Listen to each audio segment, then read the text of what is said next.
Eto na nga mga chong, marami tayong basketball updates. Barangay Ginebra, nakafocus na sa paparating na quarterfinals. Ang deadly trio ng Barangay Ginebra sa quarterfinals. Ngayon nga nakasado na ang PBA playoffs at kumpirmadong Meralco Bolts ang kakaharapin ng Barangay Ginebra sa best of 3 quarterfinals. Ay todo na nga yung paghahandang ginagawa ngayon ng koponan ni Coach Tim Cone. At meron ngang triyong hinahanda si Coach Tim Cone para sa kanilang frontcourt position. Yan ay walang iba kundi itong sila Troy Rosario, Jamie Malonzo at Japet Aguilar. Ang tatlong yan nga mga chong, yung pinaka sasandalan ni Coach Tim Cone sa loob ng painted area sa buong PBA playoffs. At kapag nakapagpakita nga ng magandang performance ang tatlong yan sa darating na quarterfinals, ay paniguradong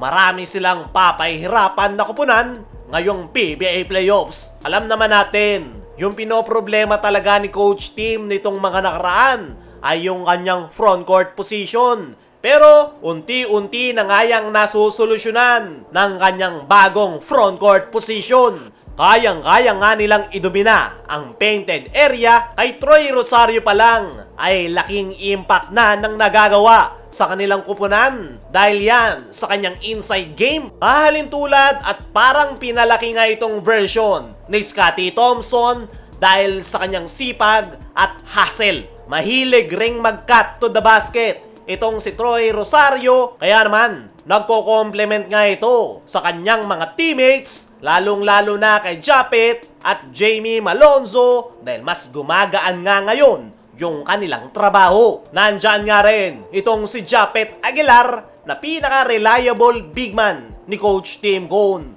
Bagya lang bumaba yung performance ni Japet nitong nakaraan matapos siyang tamaan ng injury. Pero unti-unti na ngang naibabalik ni Japet ang kanyang game rhythm. Kailangan niya lang muling maibalik yung kanyang kumpiyansa at paniguradong maipapakitang muli ni Japet yung kanyang magandang performance sa loob ng painted area. Nandyan nga rin itong nagbabalik sa Barangay Ginebra na si Jamie Malonzo. Matagal-tagal na wala si Jamie para sa kanyang kupunan matapos siyang tamaan ng injury. Pero last month lang ay nakabalik na ito sa Barangay Ginebra. Slowly but surely yung galaw nitong si Jamie at unti-unti na niyang naibabalik yung kanyang dating laro. Malaki rin yung magiging epekto ng pagpapalaki nito ng kanyang katawan. Magagamit niya nga yan para hindi siya mahirapan na makipagbanggaan sa loob ng painted area.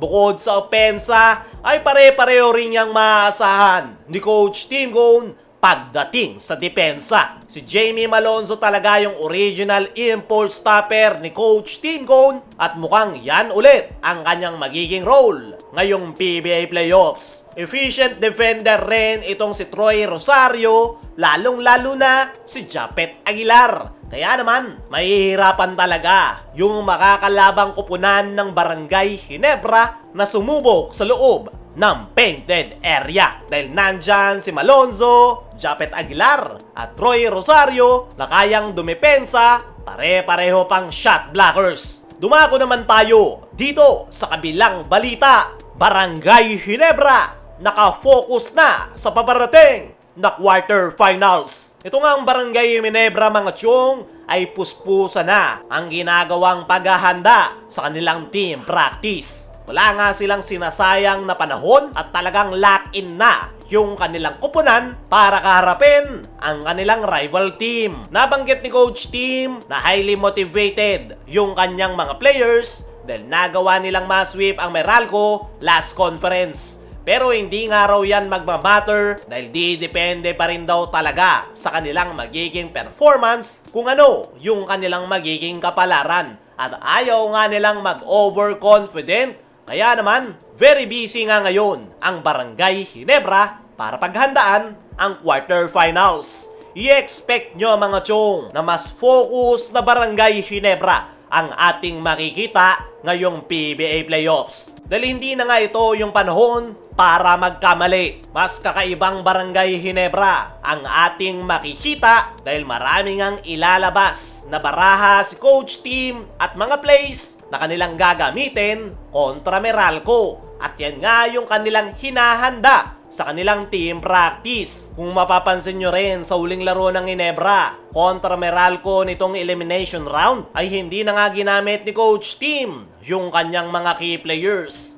Third quarter pa lang ay pinagpahingan niya na ang mga ito para pagpasok ng quarter finals ay fresh legs yung kanyang mga players at the same time makaiwas na rin sa last minute injuries. Ayon niya sa ating mga trusted source ay napakaganda na ng ipinapakita ng Barangay Ginebra sa kanilang team practice. At mukhang handa na nga ang mga ito na harapin ang Meralco Bolts. Para sa akin mga chong, ay kinakailangan ng Barangay Ginebra na makuha ang panalo sa darating na Game 1. Dahil napaka-importante nga ng laro na yan. At yan yung pinaghahandaan ngayon ng kupunan ni Coach Tim Cone. Kaya mga chong, ano ang masasabi nyo? Ngayong nakafocus na ang Barangay Ginebra sa paparating na quarterfinals. Ano rin yung masasabi nyo na napakalaki ng chance na muling maghaharap ang TNT at Barangay Ginebra sa PBA Finals? Comment mo lang dyan sa ibaba.